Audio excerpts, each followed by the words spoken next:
Okay, Holden, what's your answer here? Why is the reversion?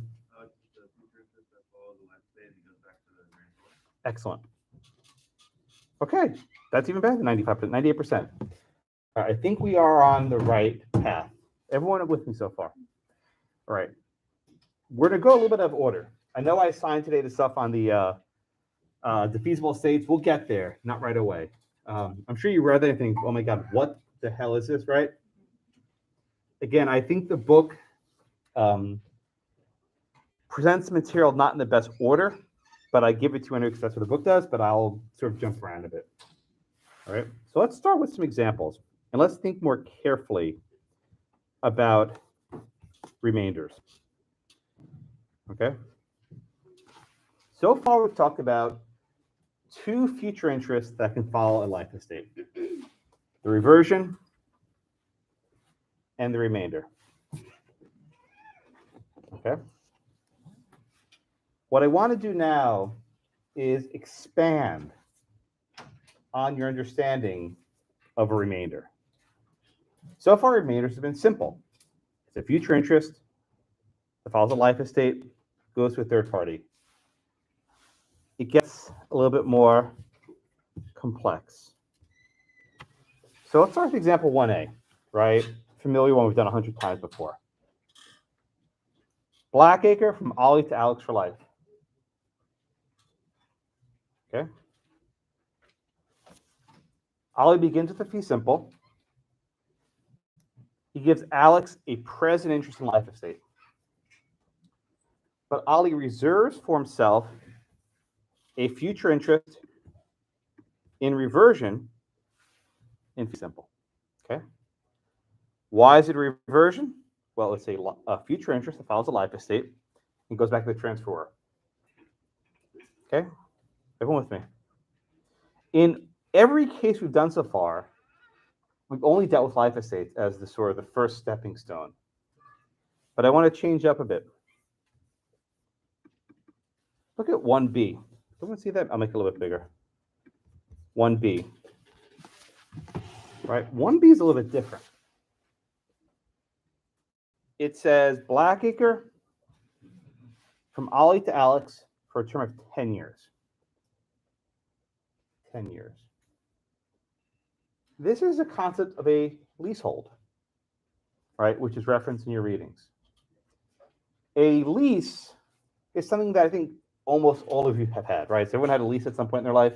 I think so, right? A lease is sort of a temporary interest. It can last for a specific duration, 1 year, 5 years, 10 years. It can also last for a person's life. You can create leaseholds of different durations, but here I pick a very simple one, 10 years. This is what's called a term of years. A term of years.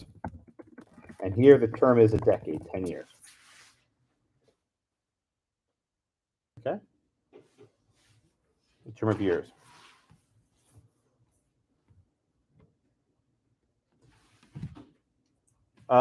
James, I think you're next. Oh, no, I'm sorry, Margaret. I was going the wrong way. I'm sorry. James got it. It's okay. James, I apologize. I'm sorry. So, Margaret, let's just know what you know about property law, right? If you have a 10-year lease, right, what happens on the 10th year after 10 years are up? You either have to renew or what? Renew or move. Renew or move, right? But I don't really care about you, where you go, right? What I care about is what happens to Blackacre. What happens to Blackacre after 10 years? Goes back to Ollie. So, Margaret, let's try and use our imaginations, right? What do you think you call the future interest that follows this term of years lease? Just guessing. What do you think you call it? You're right. Why would you say that Ollie has reversion?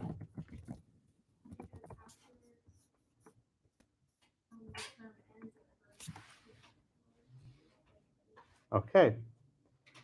After the term ends, it goes back to the grantor, the transferor, or here actually the lessor, if you want to be precise, but it's all the same thing. She's right. So far, every reversion we've done has followed a life estate. But it doesn't need to be that way. You can also have reversion after a term of years. Now, Paige, what does a life estate and a term of years have in common? What they share one characteristic in common. What's certain about both of those things? Does everyone die? Yes, we all die. Will 10 years happen eventually? Is there any doubt about 10 years happening? Is there any doubt about people dying? It's true. A life estate and a term of years will both terminate naturally. A life estate and a term of years will both terminate naturally. Now, you can be murdered, right? I mean, that's not a natural death, but it still terminates naturally. What I mean by that is that there's no conditions. It's not like, if you die without children or if you graduate college or use it for school purposes, right? It's a natural termination. We know that 10 years from today, February 22nd, 2032, this lease will finish. Done. There's no doubt about it. If I give you a life estate, I know that upon your death, the life estate will terminate. There's no doubts. Everyone with me? So we need to, you're going to hate me, but I'm going to do it. We need to expand our definition of reversion. I know you wrote it in your notes 1,000 times, and I hope you memorized it because now we're going to change it slightly. And you're going to see why in a minute. So a reversion, I'll give you, I think, a more precise definition. A reversion is a future interest that follows the natural termination of a present interest and that goes back to transferor. The reversion is a future interest that follows the natural termination of a present interest and it goes back to the transferor. This is not actually different than what I've given you before. It's just more precise. So before, I said a future interest that follows a life estate, and it goes back to the grantor. Correct. This is also correct. A life estate is just one type of estate that terminates naturally, right? A life estate is just one type of present interest that terminates naturally. But now you have the term of years. And the term of years is another type of present interest that terminates naturally.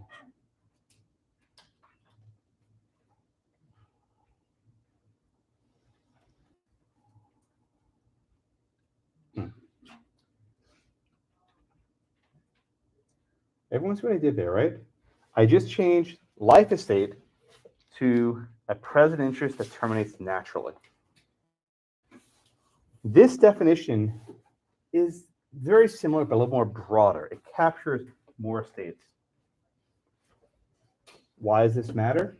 Because with leaseholds, which is a type of a present interest, there's reversion that follows it.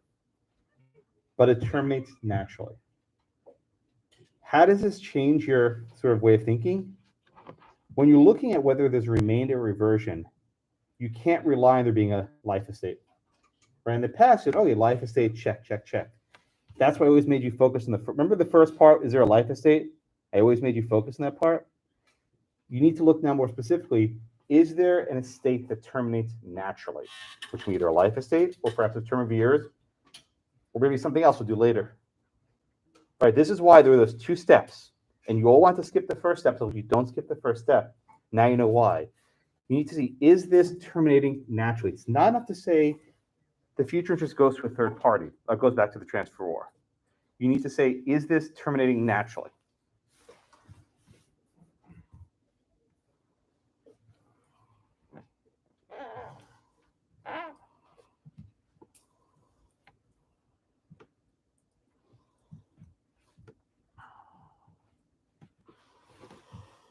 Jaime. I'm still kind of confused on the terminology. So is it just a life estate with a time, I guess that time, with the term of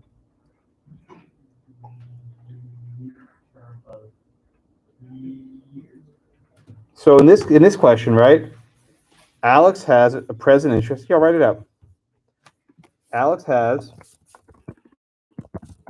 a present interest in term of years, and Ollie has a future interest in reversion in fee simple. Right?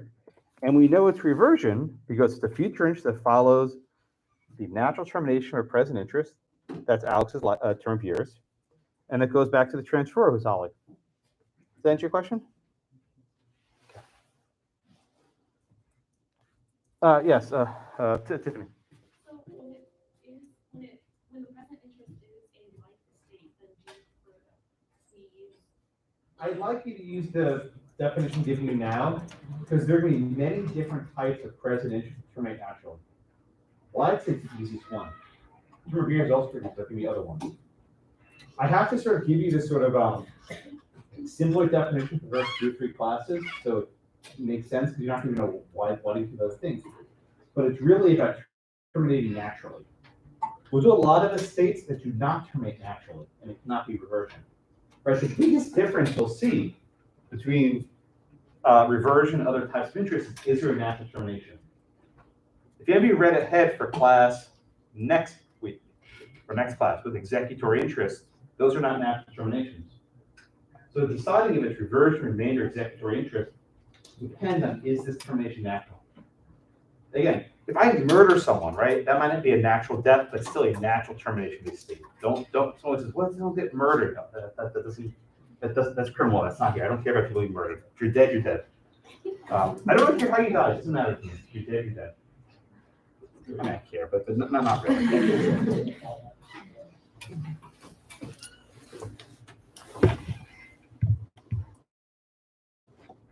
Everyone with me?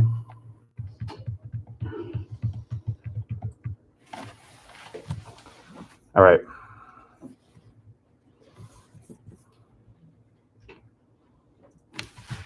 So let's try example number 1C. Jaime, okay, you're next, right? All right, so example 1C says Blackacre from Ollie to Alex for a term of 10 years, then to Baker and her heirs. Jaime, what's Alex's interest here?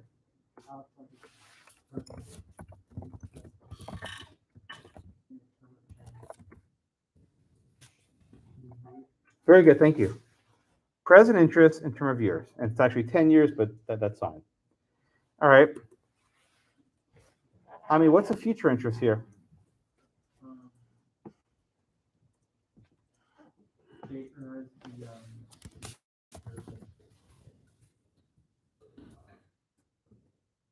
How do you know it's remainder?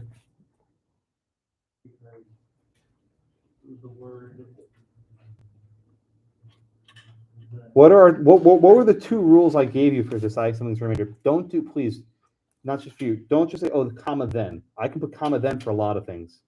What are the 2 steps we described for identifying a remainder? There are 2 steps. What's our definition of remainder?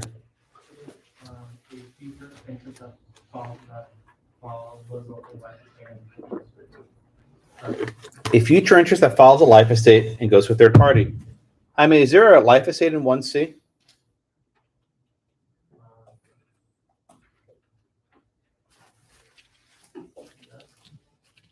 Is there? No, there isn't. So then how does 1C fit into the definition of a remainder? What am I getting at here? It goes to a third party, but what was the first part? Does this follow life estate? Well, what am I about to do to the definition of a remainder? I'm going to change it. Yeah. So we have to modify our definition of remainder as well. You're correct.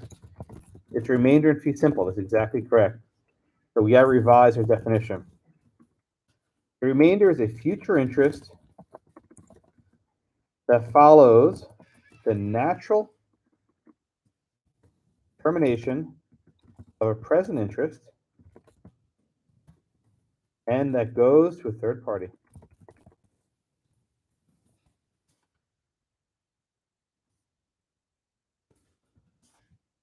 Future interest that follows the natural termination of a present interest and that goes to a third party.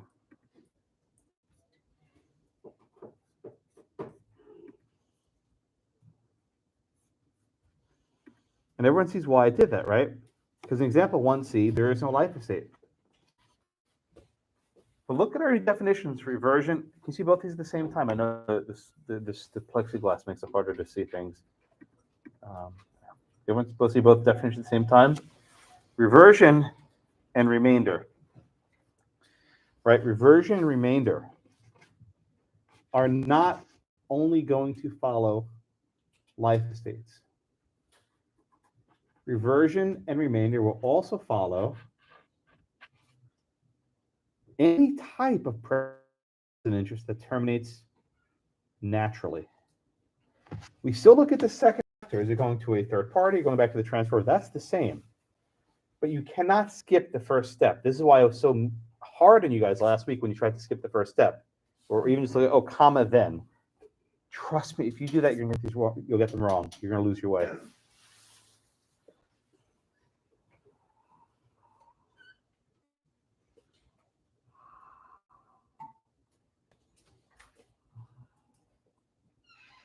Everyone understand this 1B and 1C, right?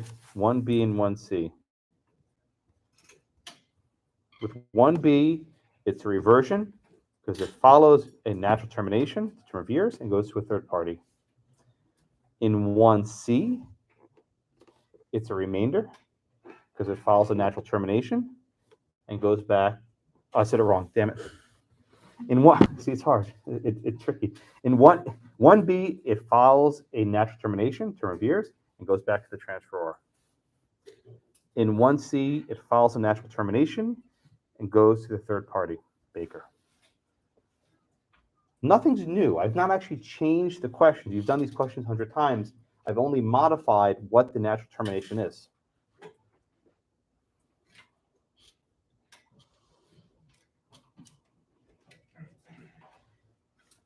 Okay.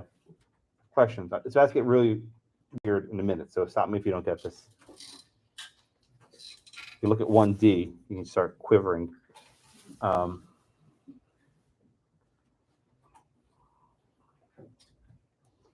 We're going to go with 1B and 1C. All right, let's see how we do. All right, 1D. And this is yours, yeah. I'm sorry. Jacob, okay, it's yours in a minute. Let me read it. Okay. 1D. Blackacre from Ollie to Alex for life, comma. Then to Baker and her heirs, if Baker survives Alex. Oh boy. Oh boy. You knew this was coming. Here it is. All right. This is not going to be so simple anymore, right? In the previous questions, you knew what was going to happen, right? When one person died, it went to someone else. But here, it's not so straightforward. So let's just start reading it one step at a time, right? Jacob. So Blackacre from Ollie to Alex for life, comma. Stop at the comma. What interest does Alex have? Okay, so far so good. Alex has a present interest in life estate. That so far straightforward. And we just stop at the comma. Jacob, we know that Alex can live on Blackacre for the duration of his life, right? But what happens when Alex dies? Just plain English, right? Plain English. Don't talk about remainders or anything else. What are the possibilities of what happens when Alex dies? Well, Give me, there are two possibilities. Give me the two possibilities, please. if Baker survives, then Baker would have a future interest in fee simple. What was the future interest at that point? Well, no, it'd be present. Okay, so possibly don't talk about future interest, just like plain English, right? Alex is dead. Possibly number one. What's possibly number one? Baker's still alive, right? Baker's still alive, and Baker gets black and fee simple. Can we get that? Jake, what's possibly number two? Ollie would have a reversion. No, don't talk about reversion. If Baker's not alive, what's Baker's status? Maybe dead. Dead, right? Baker's either dead or alive, right? Again, you're giving me Lisa's question in a minute, right? So, if Baker's alive, Baker gets Blackacre. If Baker's dead, Ollie gets black. oh, okay. How do you know? Doesn't think about Ollie. What happens? You're right. How do you know Ollie gets Blackacre? It doesn't say who gets it, does it? You're drawing an inference, aren't you? All right, you're correct. Thank you, Jacob. Very good. No, you're right. You drew the correct inference. I want to make sure we don't say we're drawing an inference here. So we have here in 1D two possibilities, right? You can make a decision tree. I can go left or right. Upon Alex's death, we see, hey, Baker, how you doing? Right? If Baker's alive, congratulations, you get Blackacre. But if Baker's dead, back to Ollie.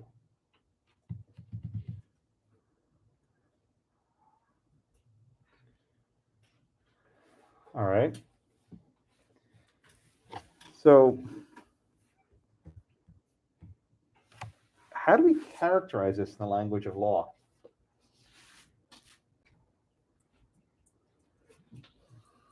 Lisa. So we have Blackacre from Ollie to Alex for life, comma. Then to Baker and her heirs if Baker survives Alex.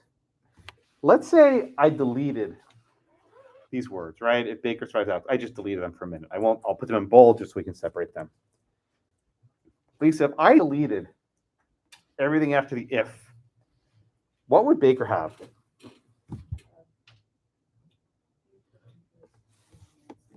Yeah, right. Again, we're just going to put these here notes tentatively, okay? Baker would have a future interest in remainder in fee simple. And then Lisa, tell us, why is this a future interest in remainder? Because it's a future interest that follows the natural termination of the present interest. Oh, very good. You gave me my definition. Thank you. Excellent. Good job. It's the future interest that follows natural termination, which is the life of Alex, and goes to a third party.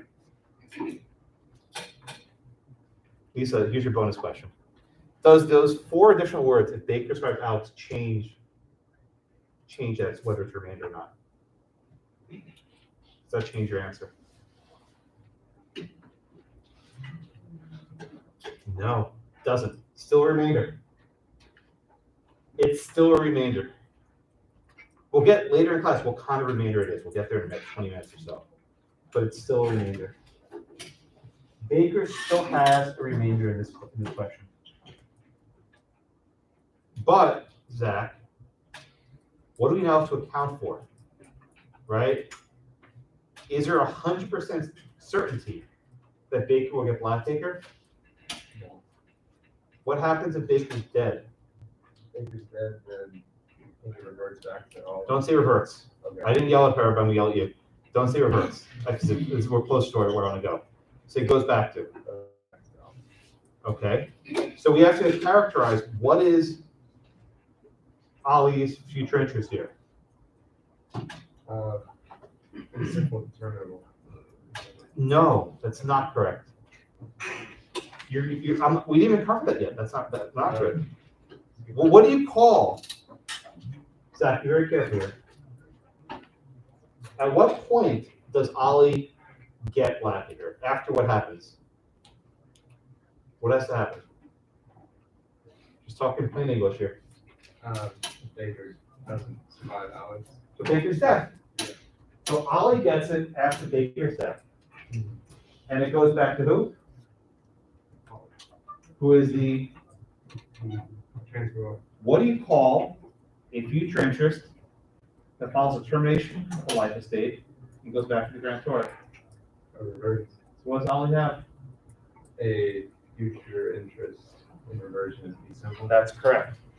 Ollie has a future interest in reversion in fee simple. Oops, what the heck was that? My goodness, I'm sorry. Ollie has a future interest in reversion in fee simple. Now wait a minute. This can't be. How can this be? How can there be a remainder in fee simple followed by reversion in fee simple? How can this be?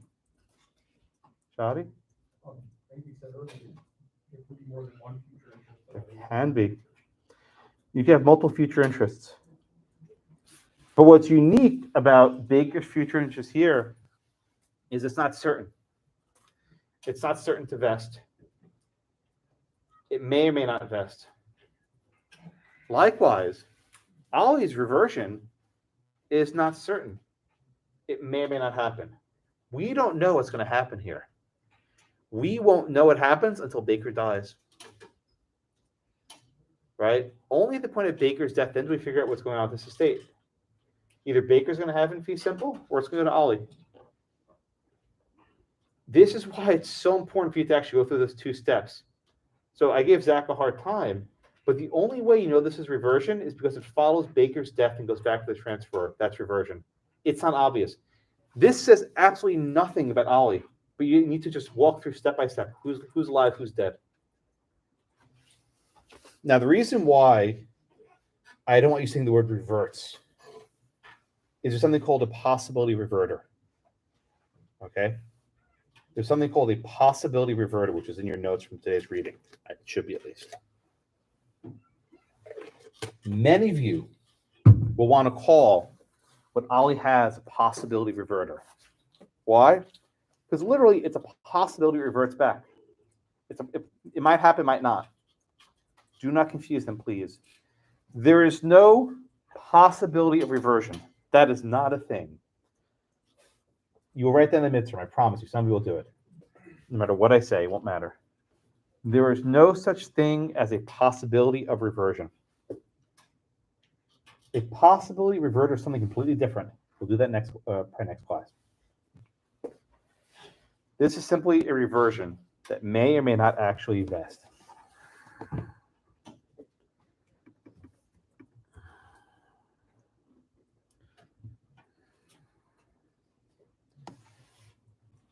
Everyone with me? Again, there's only one type of reversion.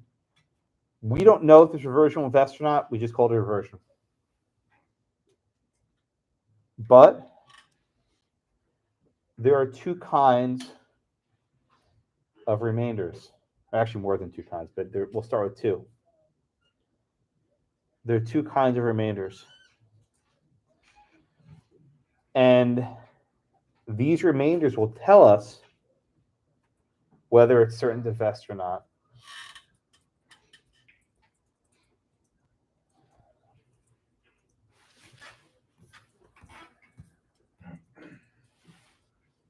Okay. So, John, one more time. Is Baker's remainder certain to vest? Is there a 100% chance that Baker gets Blackacre? What's the variable? What's the risk? The risk is that Baker dies before Alex. Baker dies for Alex, right? There's a what's that condition? Baker dies before. Say a little bit differently. Instead of dies before, what's another way of saying it? What must Baker? All right, fine. What must Baker do? Survive Alex. That's right. Baker must survive Alex. there's a condition, right? There's a condition. The condition is Baker must survive Alex.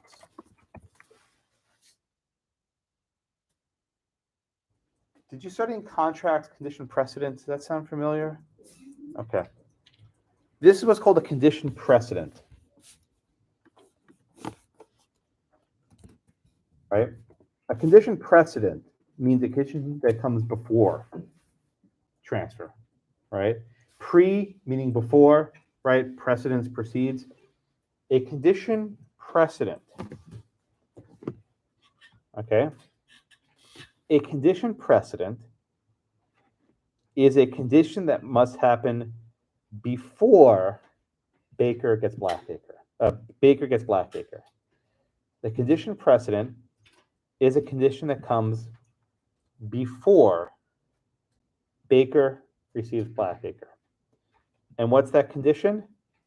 Baker must survive Alex. If Alex is alive, she gets Blackacre. If Alex is dead, she receives nothing.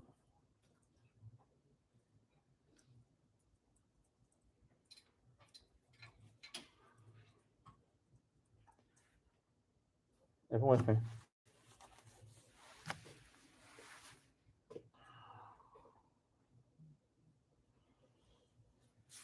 Okay. So let me give you a rule. Okay. If there is a condition precedent before a remainder, if there's a condition precedent before a remainder, we call the remainder contingent. Right? If there's a condition precedent that comes before the remainder, it's called the contingent remainder. Before Baker gets the property, you have to satisfy that condition.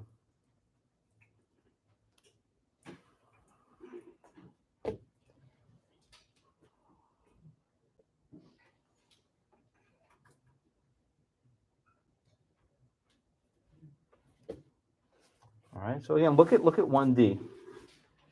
Blackacre from Ollie to Alex for life, comma. And then we have this phrase, then to Baker and her heirs if Baker survives Alex. See how this all together in one clause is all together? Right? When you have the condition, right, as part of the grant, right, comma, then to Baker and her heirs if Baker survives. I'm sorry about that. Then to Baker and her heirs if Baker survives Alex. It's all together. Before Baker gets the property, she must be alive. We call this a contingent remainder. When you're reading these conveyances, just keep in mind all the things you have to do. I'll go through this one step at a time. First, Blackacre from Ollie to Alex for life, comma. We know Alex is a present interest in life estate. When we have a present interest in life estate, your head should be blinking, okay. We're probably followed by reversion or remainder, right? That's the next step. So we read on. Then to Baker and her heirs. Baker is a third party. What do you call the future interest after a life estate that goes to a third party? Remainder. You're not done yet. You see this language, if Baker survives Alex. That's a condition precedent. A condition that comes before Baker gets the property. Because there's a condition precedent, this remainder is contingent.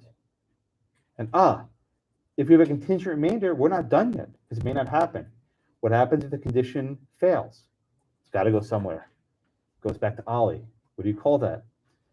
A future interest that goes to a third party, so it goes back to the grantor after a life estate, which is basically the death of Baker. Do you see all the work you have to do right there? I'll do it one more time. Just follow me one step at a time. This is actually really important. Blackacre from Ollie to Alex for life, comma. You say, okay, Ollie gives Alex a life estate. And then in your head, you say, okay, after life estate, there are a couple possibilities. Reversion or remainder. This is going to be a remainder for Baker. Why? It's a future interest that follows a life estate and goes to a third party. We see this language. If Baker survives Alex, that's inserting a condition precedent. If remainder has a condition precedent, we call it a contingent remainder because it may or may not vest. And if remainder is contingent, we're not done yet. We have to think about what happens if the condition is not satisfied, that Baker is already dead. It's got to go somewhere. Where does it go? Ollie. What do we call Ollie's interest? A reversion. Why is it reversion? It follows a natural termination of Baker's life and then goes back to the original who's Ollie. So we say Alex is present interest in life estate. Baker has a future interest in contingent remainder in fee simple. And Ollie has a future interest in reversion in fee simple.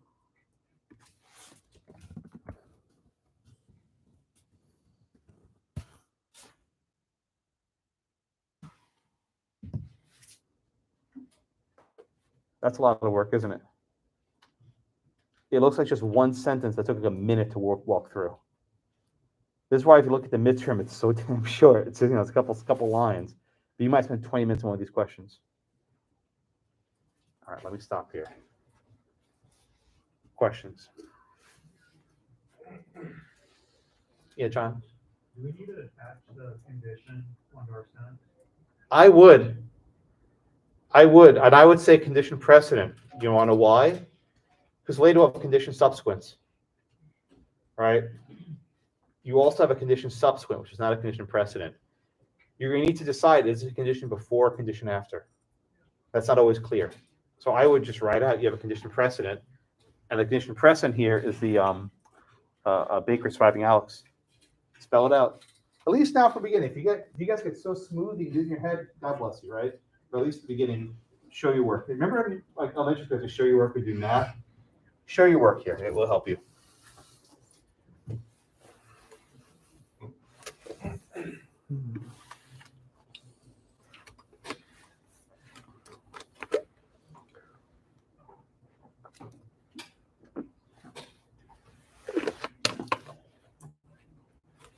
Zach, go ahead. You touched on it before, but why wouldn't Ollie have contingent reversion? There's not, because that's not a thing. Okay. No, I did touch on it before. There's no such thing as a contingent reversion. You want to say it, that's not a thing. There's just reversion, period. There's several types of remainders, but only one type of reversion. But you're thinking the right way, right? Because there's no guarantee that O ever gets it back. Ollie may or may not get it back, but there's no thing in law called contingent reversion. Which is why, Zach, someone will want to say possibility of reversion. You're going to want to say it. You're going to say, oh my God, it's a possibility of reversion because it might happen. It's not a thing. It's just reversion. You got to use my lingo, unfortunately. I don't like it. You think I like this? Makes no sense. A lot of states just abolish all this stuff. They just have remainder, period. It's just, who cares whether, but,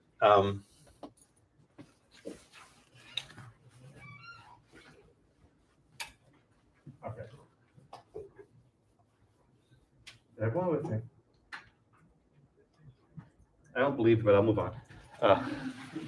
Look, this is hard. This is one of the harder topics. The next 3 classes are the hardest class of the semester. Sorry, it's true.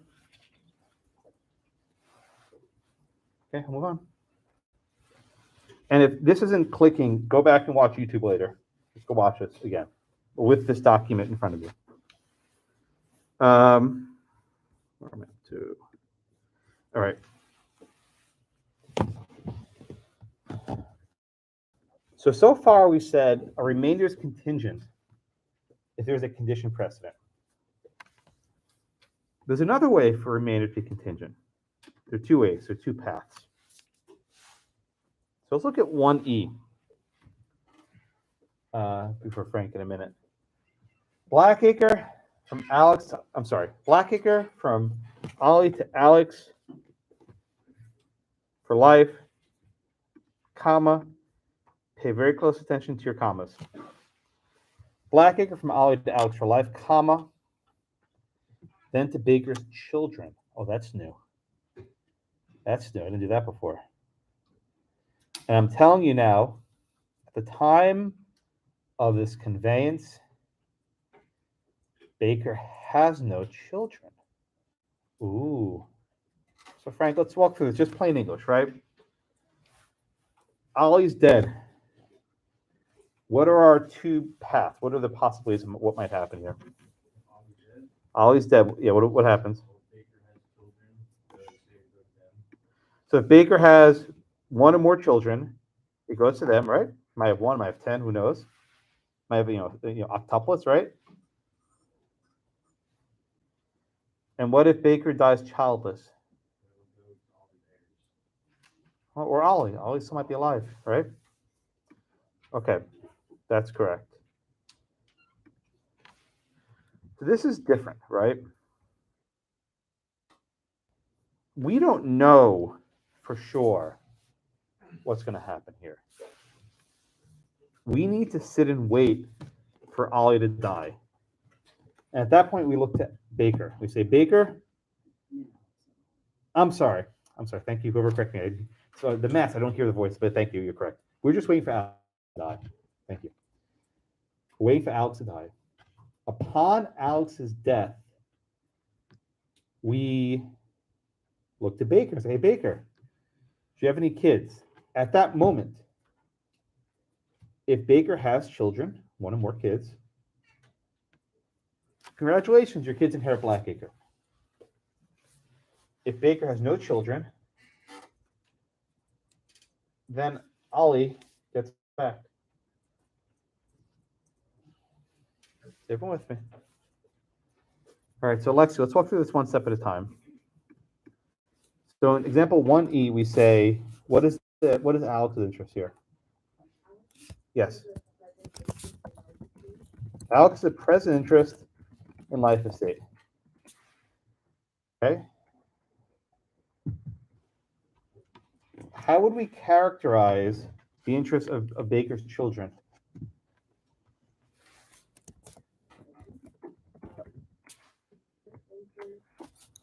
Okay. Well, can you have a future interest in fee simple? We studied that before. Fee simple is a present interest. So what kind of future interest do the children have here? Okay, so you're saying future interest and remainder. Okay, that's in fee simple. But Lexi, are there any children in existence today? So how can an unknown, unidentified, unascertained person have a future interest? How can that possibly work? Who is this? We don't. There's no children. Who has this interest? We don't know any of these kids.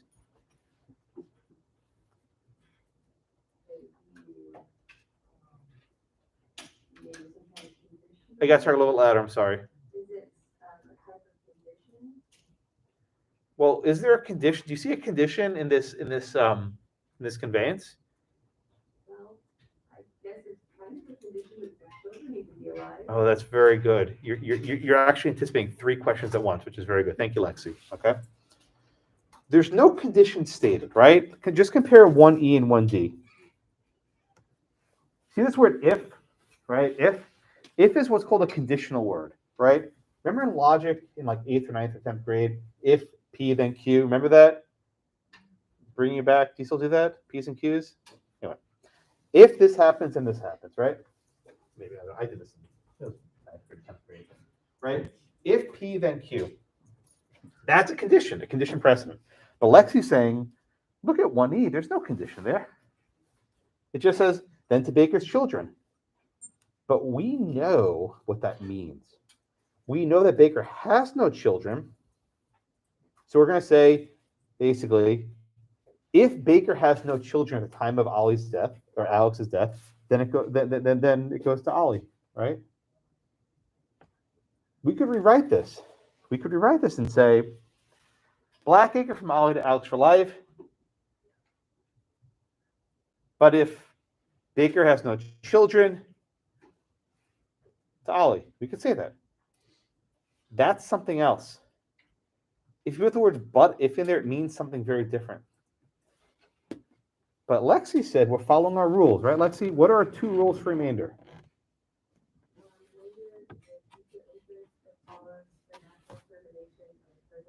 Good. This is a black letter remainder, right? It follows the natural termination of Alex's life estate and goes to a third party. But it's not certain to vest. So what kind of remainder is it, Alex? Lexi?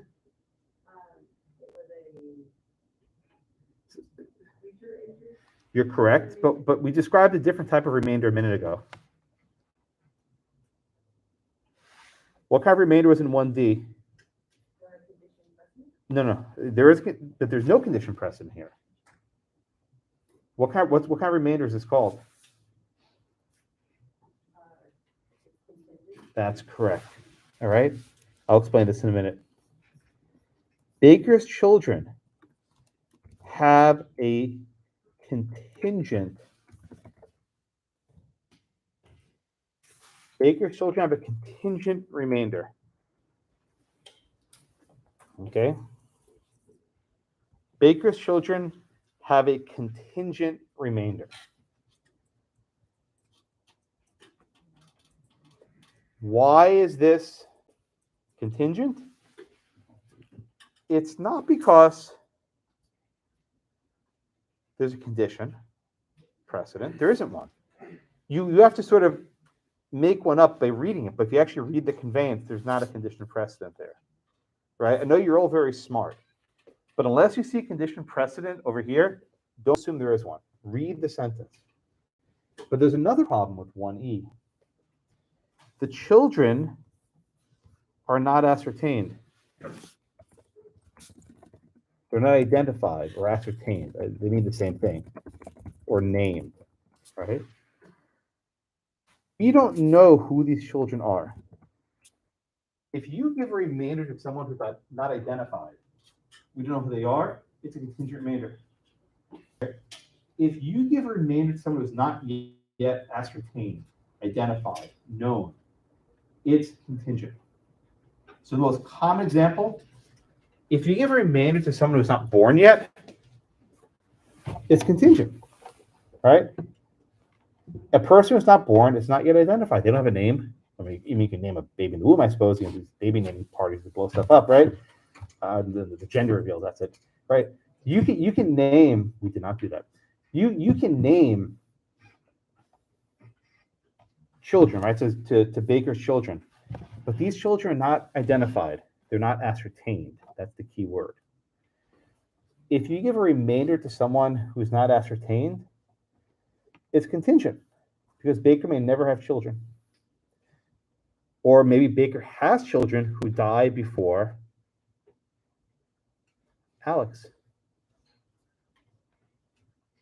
All we care about at the time of Alex's death, are there any living children of Baker? If the answer is yes, they get Blackacre. If the answer is no, then Blackacre goes to Ollie.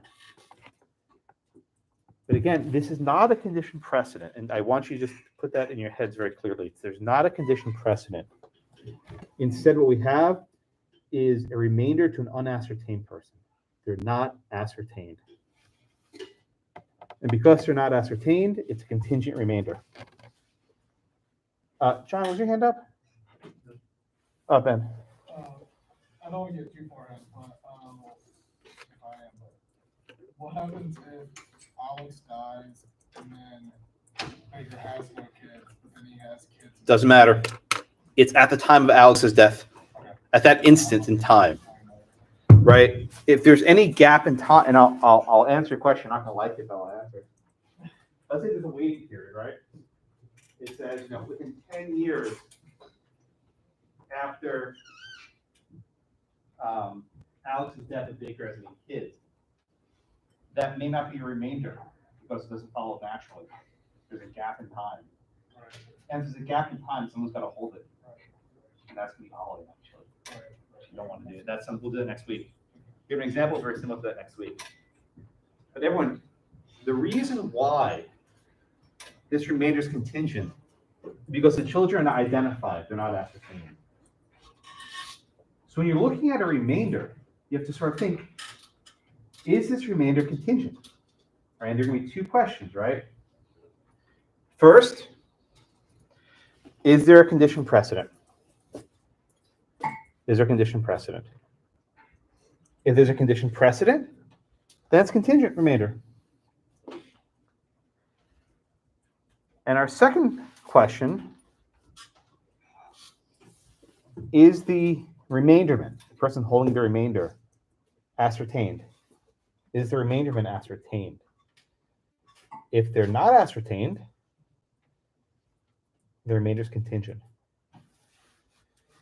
So you have these sort of layers of questions you have to ask yourselves. Right? So first you have to say, is it a reversion or remainder? Right? Well, it's a remainder because it follows a life estate, follows a natural termination, goes to a third party. Okay, that's step one. And then step two is it contingent? We ask ourselves, is there a condition precedent? If there's a condition precedent, it's contingent remainder. We ask ourselves, is the remainderment ascertained? If they're not ascertained, it's contingent. I know you like to flow chart, draw diagrams. You're going to just drive yourself batty, but you have to sort of go through each of those steps. We'll get to the vested remainder in a few minutes. I do that last deliberately. That's the hardest one, actually. So it's much easier to find a contingent remainder than a vested remainder.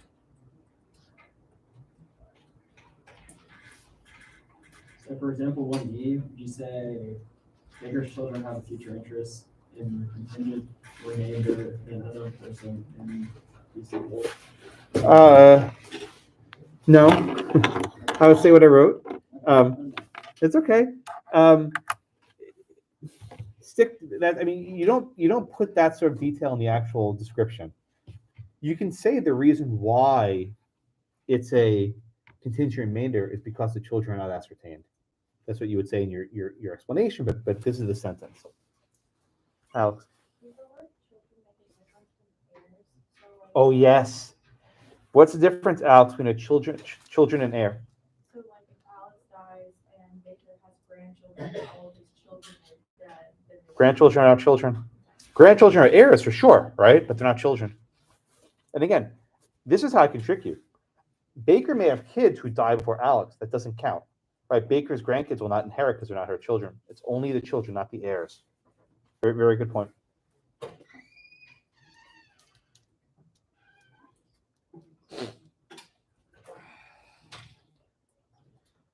This was done an hour on 4 questions.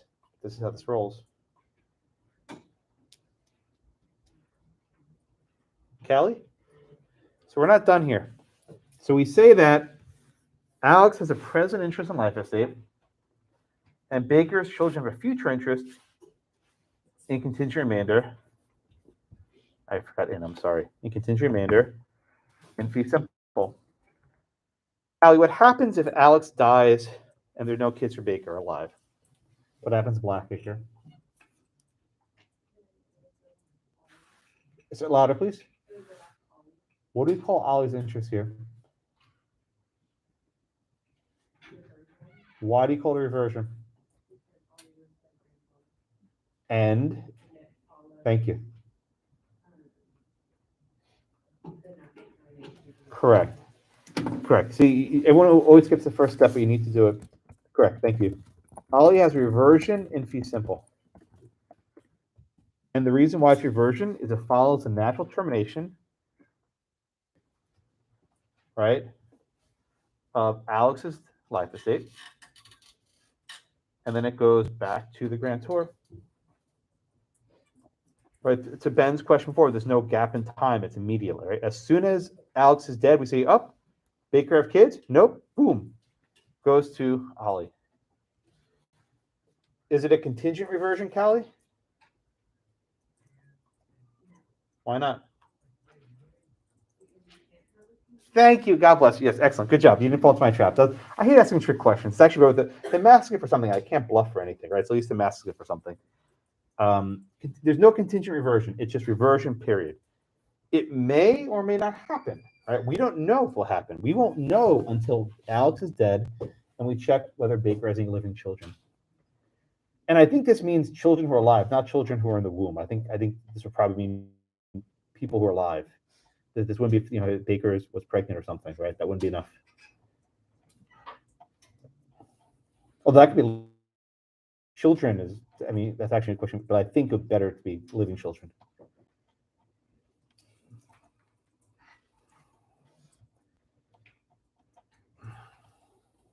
Everyone get 1E. Again, I want to walk you through this one step at a time. The sort of the flow chart or the flow is not straight. Blackacre from Alex to Ollie for life. Alex's life estate. Comma, then to Baker's children. Baker's children have a future interest that follows the termination of Alex's life estate. It goes to a third party, remainder. Is the remainder contingent? Well, we ask ourselves first, is there a condition precedent? There is none here. Don't fall into that trap. The word if appears nowhere. If the word if is absent, you probably do not have a condition precedent. There was a lot of negatives in that statement, which I apologize for, but that's the only way to say it. You have to look, is the word if there? No. There's no condition precedent. Go to our second question. Is the future interest held by an ascertained person? Baker's children. We learned Baker has no children at this present moment. They're not ascertained. Therefore, it's a contingent remainder. Because we have a contingent remainder, we're not done yet. We have to consider what happens if there are no children alive. Got to go back to Ollie. So we said that Ollie has the reversion in fee simple. And it's just reversion. It's not contingent reversion. It's not possibility reversion. It's just reversion.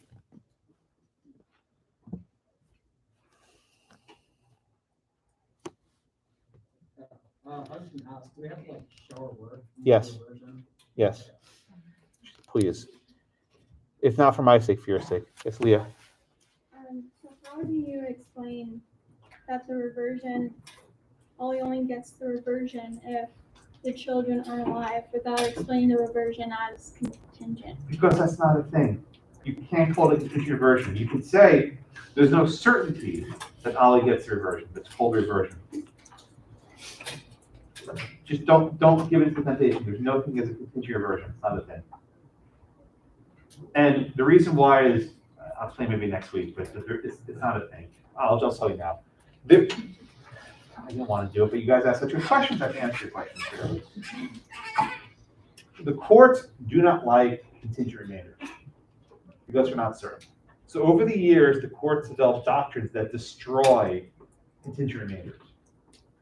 Reversions are never destroyed. So how do you characterize something as contingent or not matters a lot whether the court will destroy it. So the court says, oh, contingent remainder, that's bad, or reversion, that's good. So you don't add all these other labels describing reversion. Is that a little bit? Yeah. Yes, thank you. I actually, you can thank me in a year and a half when you take the bar maybe, but I'm skipping a topic that's in your book called Destruction of Contingent Remainders. I used to teach it and I just gave it up. It's so complicated, it's not worth the amount of time I have to spend on it. You'll need to know it eventually, right, in about a year and a half, but you can basically summarize it very quickly. For me to do it here, it'll probably take me a full class and you're gonna hate it. So there's enough for us to get through. Yeah. So neither condition or neither contingent reversion, neither contingent. Don't say neither. It makes it just say it differently. Both contingent remainders that we just learned, those don't affect the grantor's reversion. So let's say this, I think, a little more simply, right? In 1D and 1E, right? In 1D and 1E, I think is what you're asking. In 1D and 1E, there's reversion and fee simple. Correct. Yes.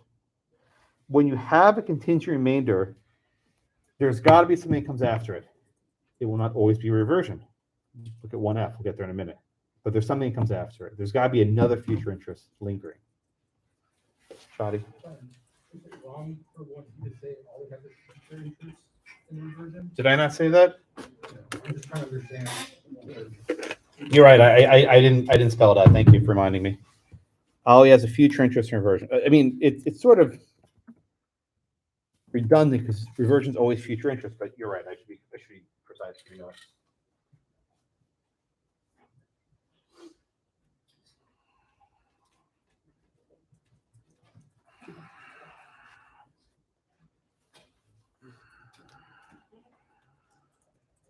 Can someone who's alive not identified as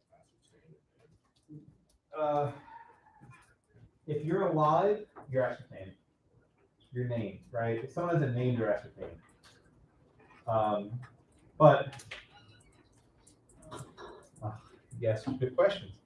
So the phrase "children," right? It's not your oldest born child; it's children.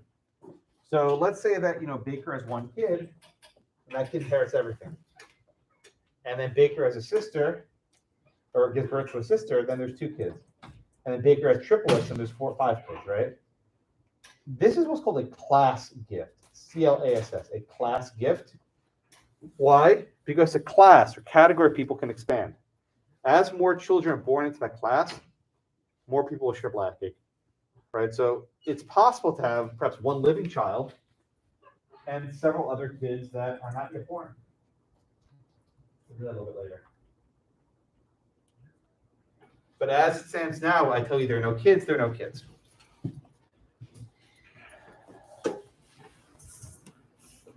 Isn't this fun? You're having fun, Jackie? Yeah.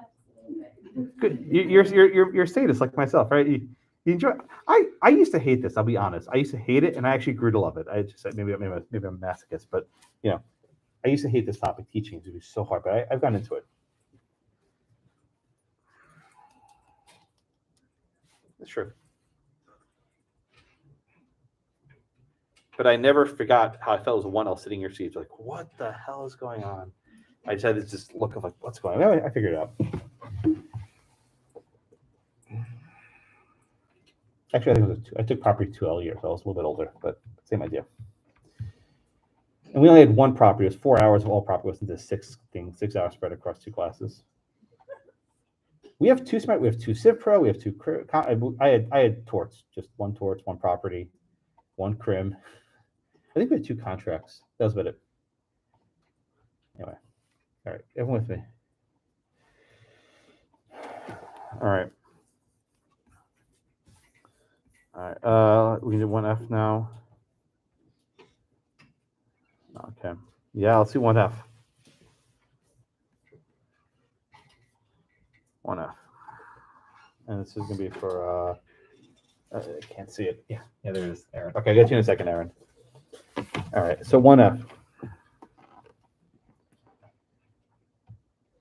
Blackacre from Ollie to Alex for life, comma. Pay very close attention to the commas. Then to Baker and her heirs, if Baker survives Alex, comma. By the way, 1E and 1F are so far, or sorry, 1F and 1D are very similar. Okay, so again, 1F. Blackacre from Ollie to Alex for life, comma.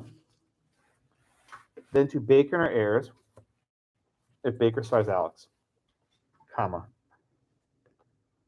But if Baker does not survive Alex, to Chris and his heirs. What on earth is going on here?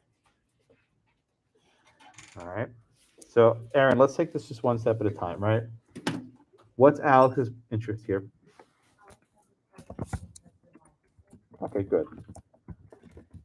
Alex is a present interest in life estate. So far, so good, right?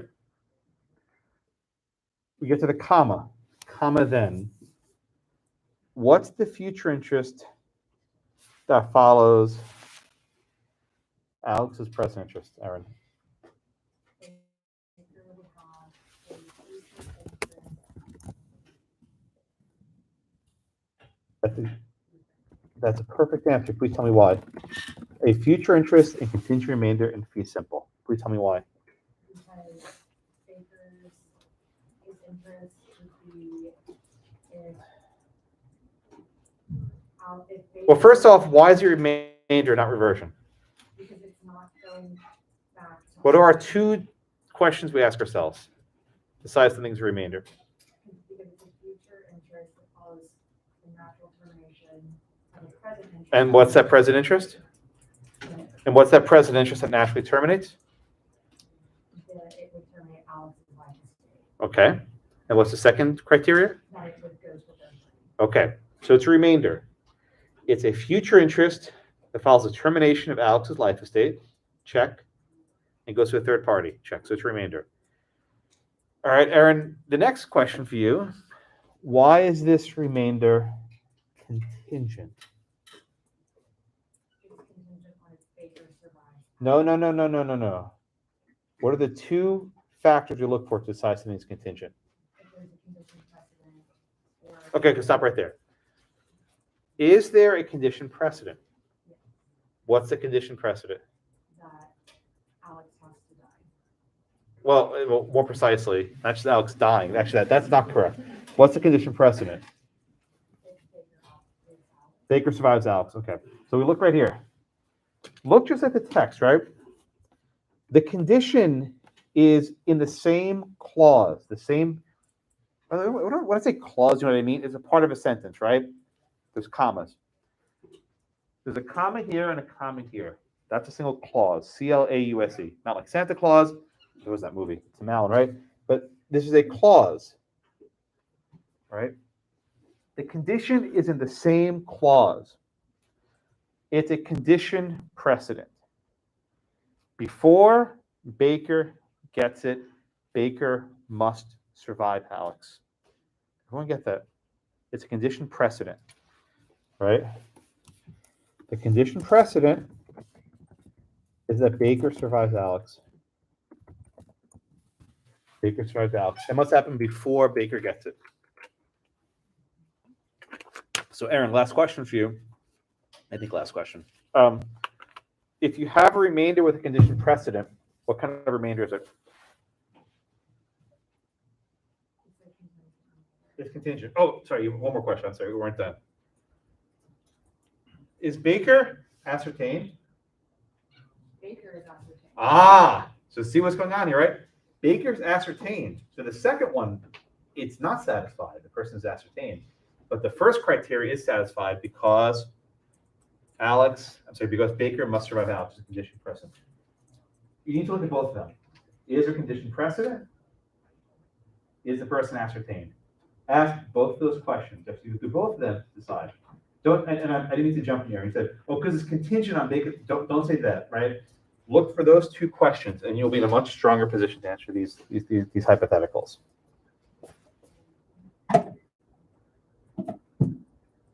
Everyone with me?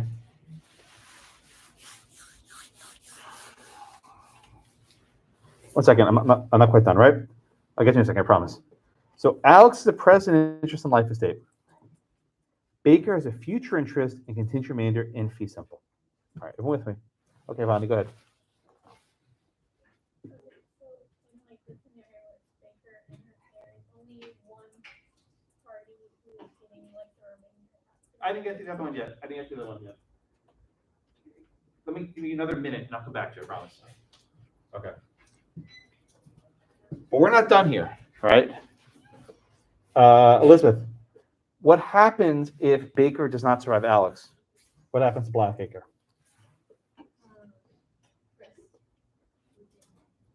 Louder? Chris. What do we call Chris's future interest here?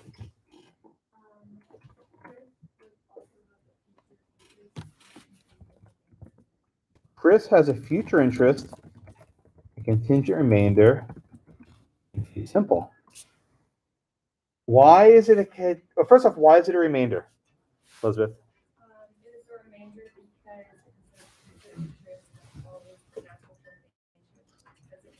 And who- goes to a third party. Okay, so what's a natural termination? What's being terminated naturally? Alex's life estate. Alex is dead, right? Alex is dead, his life estate terminates. And it goes after the termination of the life estate to a third party. So it's remainder. Check. Why is it contingent? Because it is a condition. What's the condition precedent? If Baker does not survive. Baker surviving Alex, right? The condition's the same, right? It's the same condition precedent. We ask, is Baker still alive? The answer is yes. Blackett goes to Baker. The answer is no, goes to Chris. So we say that Chris has a future interest in contingent remainder and fee simple. Okay. So you ever hear how you have back-to-back contingent remainders? Right? Back-to-back contingent remainders, this is very common. These are called, and I'm sorry to give you more terminology, alternative contingent remainders. It's a little trick. If there are two remainders if there's two remainders back-to-back, they're probably alternative contingent remainders. Not always, but it's a very good rule of thumb, right? You probably have two of them back-to-back, it's probably contingent remainders. Because we know we can't stop with Baker. We have to go to Chris. We have to go to Chris.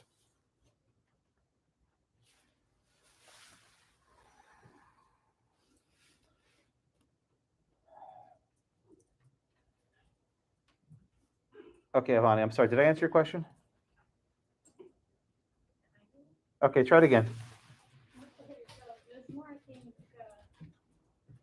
anyway, so like Baker and her heirs, right? Uh-huh. But only Baker is ascertained, the heirs aren't. really- We don't care about the heirs. The heirs don't matter. That's just saying, that's just what, and their heirs just going to say fee simple. It's actually, if it says and their heirs, we don't care if they're ascertained. That's irrelevant. It's only about who's actually holding the remainder. The heirs don't have the remainder, Baker has the remainder. Okay, good question. Everyone with me? Zach? So to that point, we don't write Baker and his heirs have a future interest, we just say. Baker. No, Baker has no heirs till Baker's dead. Remember that. The heirs only exist upon the death, so they have nothing. We know who those people are. We don't care about that. So let's try if I can maybe state some of this, right? Here, let me just copy this. So there are two. Make it bigger. All right, so here's a thing you can put in your notes, which I think is helpful. A remainder will be contingent if, number one, the remainder is subject to a condition precedent, or is very important, or the remainder was given to an unascertained person. A remainder will be contingent if the remainder is subject to a condition precedent, or the remainder was given to an unascertained person.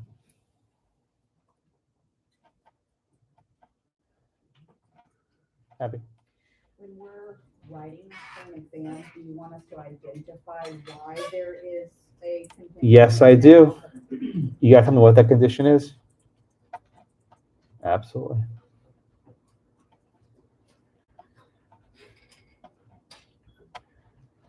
All right, everyone with me. So I'm about to start putting double negatives here. Your head's going to hurt. There's so many double negatives in this topic, I hate it. The book actually does vested first, contingent second. I think it's backwards. All right, so far we've been talking about contingent remainders. Now I want to move to vested remainders. I'll give you the definition of a vested remainder. And I'm copying this right now so I don't screw it up. A remainder is vested if both of the following statements are true. There are two statements that have to be true. The remainder is vested if both of the following statements are true. Number one, the remainder is not subject to to a condition precedent, not. And the end is very important. The remainder was given to an ascertained person. The remainder was given to an ascertained person. Both statements have to be true. Both statements have to be true. And if either of these statements is false, you have a contingent remainder. If either of these statements are false, it's contingent. There are so many double negatives here, you can get your heads twisted, right? You're going to need to just sort of memorize these statements. If you think it's easier to say it this way, you can say it this way. If you think it's easier to say it this way, you can say it this way. Depending how your brain works, different people like different ways. But you need to check both statements to see if it's vested or contingent. It's either one or the other, right? If it's a remainder, it's got to be vested or contingent. But it's very important to decide which is which.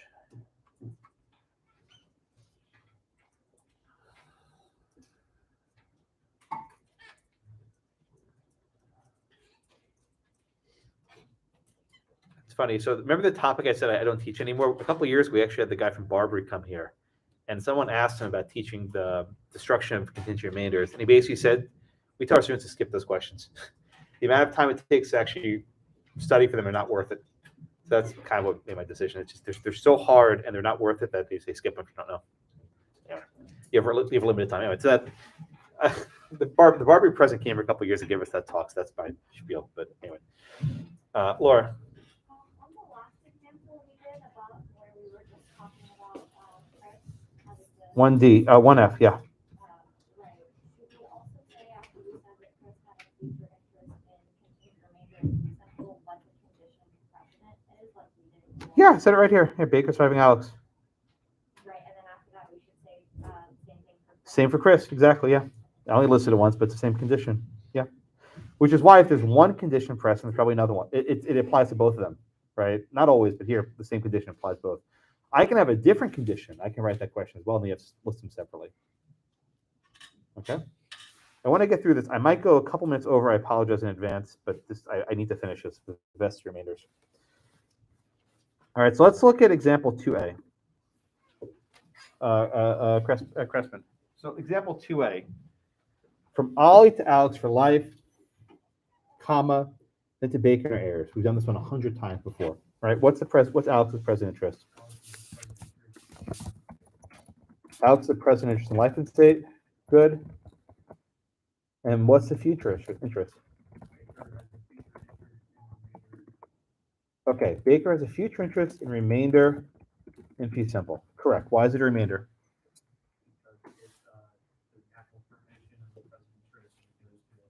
Correct. It follows a natural termination of present interest, goes to a third party. Crespin, is the remainder of Baker vested or contingent? Why is it vested? Because it's not subject to a condition precedent. Okay, and good. it goes to- So let's do one step at a time. Is there a condition precedent here? No. Okay, check. Is Baker ascertained? Yes. Check. So it's not subject to a condition precedent, and it was given to an ascertained person, therefore it makes it, what kind of remainder? Vested. Correct. A vested remainder, pretty simple. Everyone see that? So every time we've done this question, the last 2 classes or so, we really had a vested remainder. I didn't tell you, right? I spared you the difficulty, but it's a vested remainder in fee simple. Everyone understand that? So if you just write an exam, it's a remainder in fee simple, you got partial credit. I need to know, is it vested or is it contingent?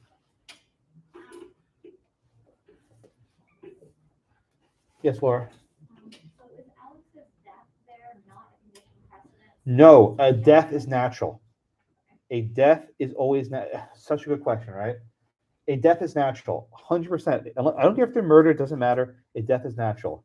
What makes the other one a condition precedent was if at Baker's death, I'm sorry, if Alex's death is Baker still alive, it's the condition that makes it a condition precedent. The mere death of Alex is not a condition precedent.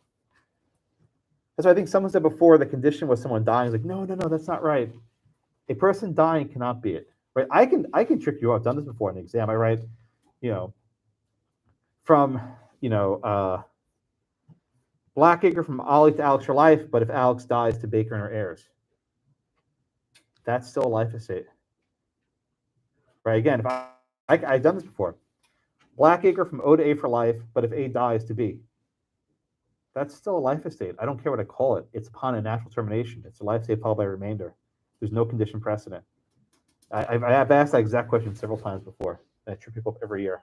Or from O to A, so long as A is alive. It's a life estate. I don't care what you call it. It's a life estate. Don't get tripped up. Yeah, I'm going to go over by maybe 2-3 minutes, so just indulge me, please. I need to finish this. All right. And by the way, this is on the case summaries folder. Everything I've done today has been from the single document for the remainders. All right, let's do 2B. This will be for James in a minute. It says, Blackacre from Ollie to Alex for life, comma. This is actually Brock's question a minute ago. Blackacre from Ollie to Alex for life, comma, then to Baker's children. I tell you that at the time of this conveyance, Baker has a son named Chris. Ooh, so this is a little bit tricky. I'm about to blow your minds. Okay, so let's start. What's the easy one? What's the present interest? Alex has a present interest in the life estate. Alex is a present interest in life estate. Okay. What comes after that life estate there, James? Baker's children have future interest in. Oh, very difficult. Yes. Hardest question I've had all semester, I think. I'd say contingent because we assume that you could have. Whoa. What are our two definitions? You cannot deviate from these two definitions. Once you start doing this and using logic, you're going to jump off the deep end. What's the test? If it's not a condition precedent and it's an ascertained. Okay, so let's look at 2F, right? Or 2B. Let's look at 2. It's down here. I'm sorry if you can't see it. Is there a condition precedent? No. There's not a condition precedent. Is the remainderment ascertained? Yes. Somewhat. Very good. You're done. Okay, very good. So it's a vested remainder. Okay? It's a vested remainder. And the reason why it's a vested remainder is because of those two sentences. Is there condition precedent? No. Is the remainderment ascertained? Yes, his name is Chris. He's alive. But this was Brock getting before. More kids can be born. Right? This is a class that could expand. More children can be born in the class. So we give you another terminology. Okay. It's a vested remainder. Ready for this? Subject to open. I did it to you. I need more jargon. Try to get through it. I'm sorry. It's called a vested remainder subject to open. A lot of you want to say it's contingent because the class can expand, but that's not the definition of contingent remainder. Is there condition precedent? No. Is at least one member of the class ascertained? Yeah. Can that class expand? Yeah, more children can be born. So we say that Baker's children have a vested remainder subject to open. Chris may have to share Blackacre with his siblings. So Chris may have to share it. But Chris has a vested remainder. Go with me. Now what happens if Chris dies?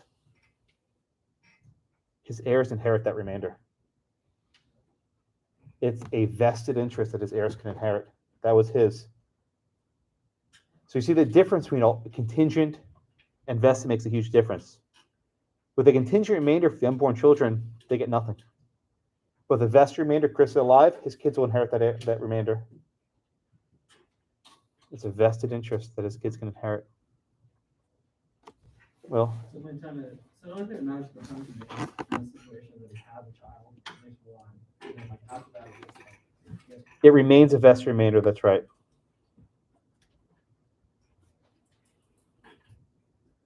Is there a reversion, Hayden? Is there a reversion that comes after this? No. Why is there no reversion comes after? What happens if, let's say, Chris dies and no other children are born? No. But again, well, in my hypothetical, let's say Baker has no more kids, and then Chris is dead at Alex's death. Where's Blackacre go? It's got to go somewhere. Not Baker's heirs. Chris's heirs. Everyone heard what he said. If upon Alex's death, Baker's dead and Chris is dead, Blackacre goes to Chris's heirs. Why? Because Chris's heirs inherited his vested remainder. That's something you take to the bank. That's a vested interest. Ollie gets nothing. Ollie will not get anything here. When you have a vested remainder, there's not going to be a reversion that follows it. That's the end of the sentence. Ben? So a vested remainder, like, will never be for life estate. You could, but then there'd be something that follows if you did that. There'd be something that follows it. You could do that. But in this case, the vested remainder and fee simple. Courtney?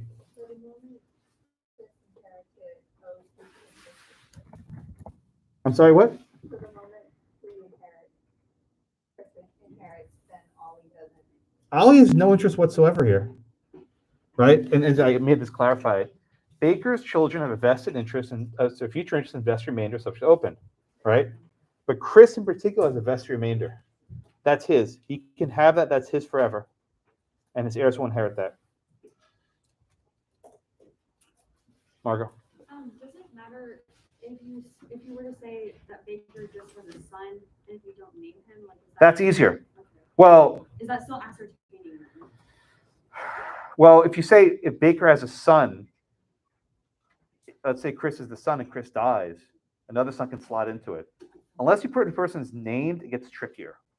But if you say Chris's son and he has a son alive today, that's a vested remainder.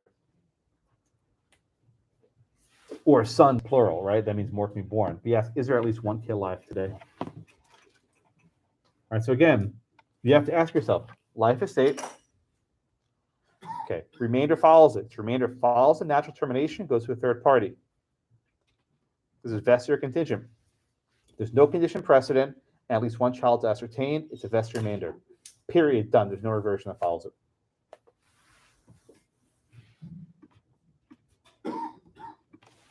Sorry for going 2 minutes over. I'll turn the exit polling on. I'll see you all on Thursday. Read very carefully the reading on Thursday. Very carefully. Thank you.